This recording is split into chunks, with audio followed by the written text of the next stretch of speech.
Hey, what's up, everybody? Adam Cardinal, Cardinal and Company team at HomeSmart.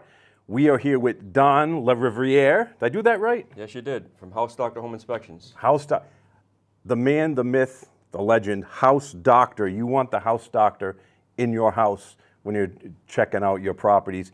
Don is actually one of the first home inspectors that I met, probably 2011-ish. Yeah, I've been inspecting for 18 years, started in 2004. Yep.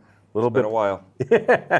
How many home inspections do you think total that your company's done since then? It's just, I never added it up actually. I'd have to go back and count them all, but it's definitely been thousands, probably over 10,000. Yeah. But I don't have an exact number for you. So you have no experience at all, is what he's saying? No, I've never inspected a home in my life.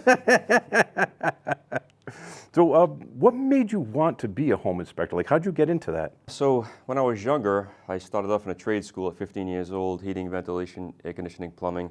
So I did some trade backgrounds. My best friend's company, they owned a company back in the years, L&D Brown Brothers Construction, worked with them for a little while. I worked in refrigeration and air conditioning for a while, then even appliance repair. So I've done like intricate microwave repairs to roofs. Like everything. And everything in between. Yeah.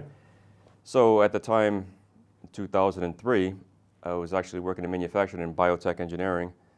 And I'm like, for some reason, I'm in this place where we're not doing much work. The place is very slow. And the idea popped in my head like a light bulb. I'm like, what do you need to do to get certified to be a home inspector in this state? And I actually started researching that old book that nobody uses anymore. It's called the Yellow Book. I opened up this big old yellow book, looked like an encyclopedia, and I said, what do they do in there? And again, this is back in 2003, and I'm just going through the lines of what they do. And then I started researching while I was at this company, because the company, we weren't doing much work, how to get certified in these areas of the home inspection field. So while I was working there, I took the night classes, things like that. I took my vacation. I went to Connecticut, studied under the, at that time, the ASHE president, 2-week in-class sessions and stuff like that.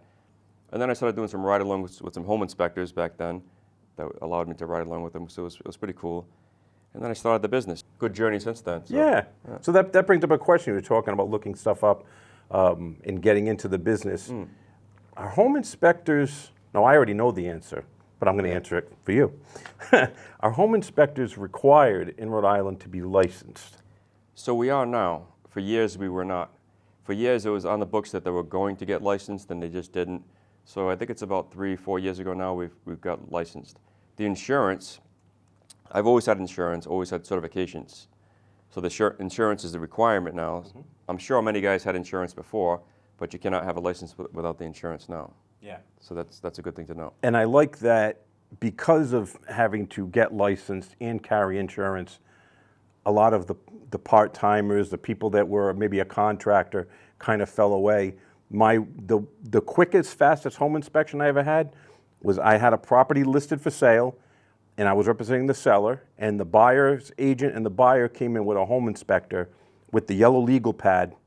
He literally got out of the car in flip-flops and shorts in the middle of summer, looked around the house. I'm telling you, it was no more than 10 minutes. Took $300 from these people and said, you got a good house. No report, no photos, no information, and walked away. And it was scary. Like, if I was my buyers, I would have been very upset. So I was a buyer because I purchased 3 homes over the years. So my house, same thing. Flashlight, screwdriver. I think I got a 2-page report. It was a multifamily, a 4-family unit house. Yep. I think he was there 20 minutes. Now, for reference, I mean, a single family small house is going to take anywhere between 60 to 90 minutes. Yes. If you're doing a 3-unit, look at several hours, 2 to 3 hours, if you're going to bring more people with you maybe to assist too. It can still take 2.5 hours, but the report does not. So on a multifamily, you'll see many inspectors just taking a lot of pictures, not reporting on it as they go, so they can catch up later on with the pictures to report on it later on. So the multifamily might be there for 2.5 hours, but the report later on might take you another 2 hours. Oh yeah, yeah. People don't see the background work. Yes, yeah. They don't see any of that. Who do you represent?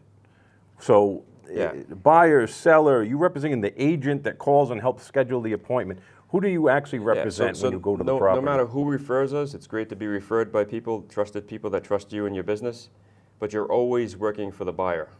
Unless the seller calls you and has a seller's inspection, A pre-listing inspection, yeah. then you're working for the seller. And your report only goes to the buyer's side, if you have a buyer's agent and the buyer. And we only answer questions and only report to the buyer's side. So for instance, I do a home inspection on a property, a seller calls me up, has a question about something. We cannot answer them. We tell them you have to get permission from the buyer in order for for us to answer your question. So that's the way that works there. Yeah. 100% buyer. Yep.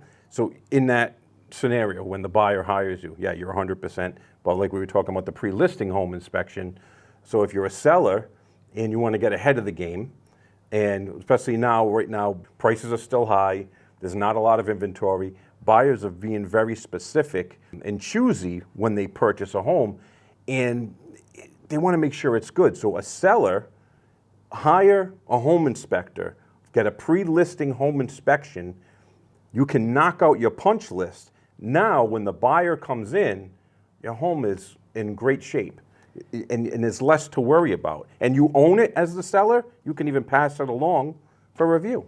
So let me ask you a question. On some of the properties you've worked with buyers in the past and had a home inspection, have you ever been able to get like a large reduction or major repairs done for the buyer? And was the monetary value of that repair or reduction far out surpassing the cost of a home inspection? All of the above. So when you're representing a buyer and you have the inspection, depending on the contract and the way it's laid out, if it's for informational purposes only, sometimes you're stuck. Never waive your home inspection. I'll tell you that right out. But yes, something shows up on the home inspection. It was unforeseen, something's going on, the heating system is shot. Yeah, let's negotiate now. Let's open up. A heating system is $8,000. And the home inspection's $350, $400. And so it's almost like buying insurance. You're going to go out driving your car, get insurance on your car. If you get in an accident, you're covered. You get a home inspection, you're buying for a house, $300,000, $400,000, $500,000. You're spending a lot of money. Get it inspected, get it looked at, and if something pops up, you got a bad septic system, you got a bad well, you got a litany of other things, we can go back and renegotiate with the seller. In most cases, I would say 90% plus. I just want to add to that. So the home inspection, just so we're not confused on that, it's not, the home inspection is not a warranty, but it lets you know the condition of the property during the inspection. So like Adam was saying, if the septic is bad, okay, that's something to negotiate. But the home inspector, and no one's going to know when something's going to fail in the future. We can have an idea of some things, like if the water heater's on its last leg, but we're going to let you know that, things like that. But there are mechanical items and things that will just malfunction on my own home and on anybody's home at any time that we're not going to know of those future malfunctions. But you'll have a very good idea of the home, how the home operates, and what the condition is during the inspection. Yeah, because today is today. Like you could literally go to a car lot and buy a brand new car, drive off the lot, and the engine seizes. Is that under warranty? Yes. But what a home inspector does is tell you an accurate depiction of the house as it stands here today. Can't predict the future. Can't predict you're going to take it off the lot and the engine seizes. Whole separate thing, there is available home warranties, which we could go into at another time. Check in for us for that, and we'll talk about that. This is an important one, and should the buyer be there for the home inspection? So we love it when the buyer is there. When the buyer is not there, they really don't understand the ins and outs of the house, the operation of the house, and maybe not fully understand, even though we take pictures and put it on a report in details of is this a big issue, a small issue, and sometimes we just don't get phone calls for the buyer to ask those questions, which they should when they're not there. But when the buyer is there, they're going to learn everything from where their shut-off valves are, what filters need to be changed.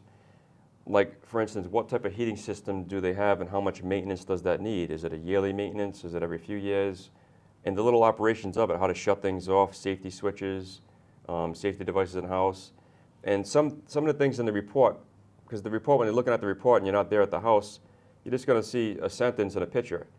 And you might skip over that part that says safety hazard. And it might not even be a large expense, but a safety hazard should be corrected, because some things are small expenses when it comes to a safety hazard. Could be a damaged outlet, but if somebody's using that damaged outlet, you could have a fire in the house. So Some things are small items, but safety concerns, and we really want the buyer there. It's not always possible. Sometimes they're out of state. Sometimes they cannot get a day off of work. Yeah.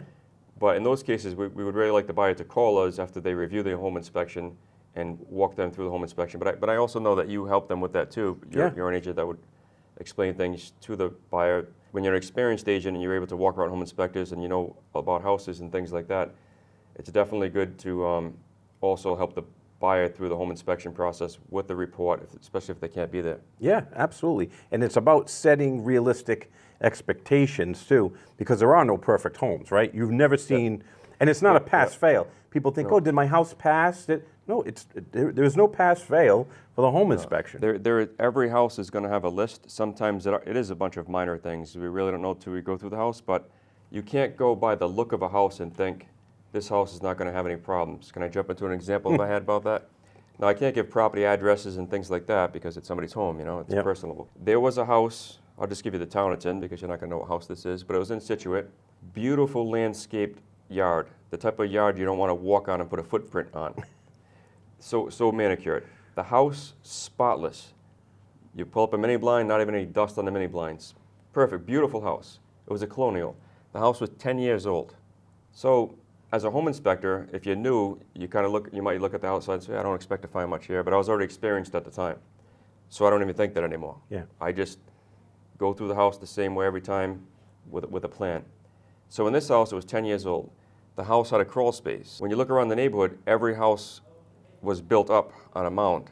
This house was in a slight bowl. With the crawl space down there, crawl spaces have ventilation. The homeowner put insulation on the ventilation to maybe think they're going to keep heat in the house. Yeah. The crawl space looked nice and neat with crushed stone down there. I crawled down there and I started checking the floor structure.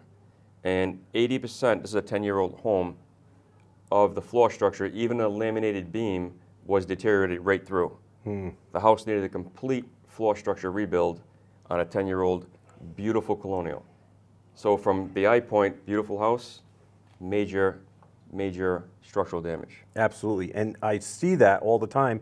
I just put up one of my Facebook posts earlier this week that a client called us to come back to a house they purchased last year that was completely renovated.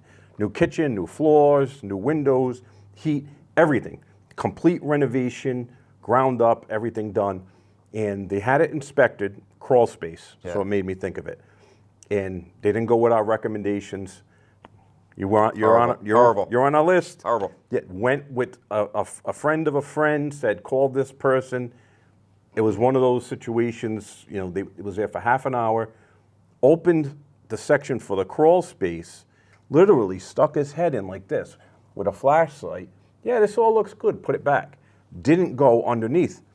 Long story short, there was a leak, a water leak, underneath all the new flooring. It saturated all the wood. There is now tens of thousands of dollars of damage. If he had just gone under the house and actually looked at the flooring, it would have saved them. Their deductible is going to be thousands, tens of thousands in fees. They're living in a hotel. Like, this is a nightmare scenario now because he didn't get on his belly and go underneath the house to suit up. I've seen you to put the astronaut suit up. I got to tell you, that's not the most favorite part of my job, but it has to be done. We all have those areas of the job that's not fun, but it needs to be done. So, what are some limitations? Like, what can you see? Can't you see? So let's talk about that crawl space for a moment, because I've gone in thousands of crawl spaces.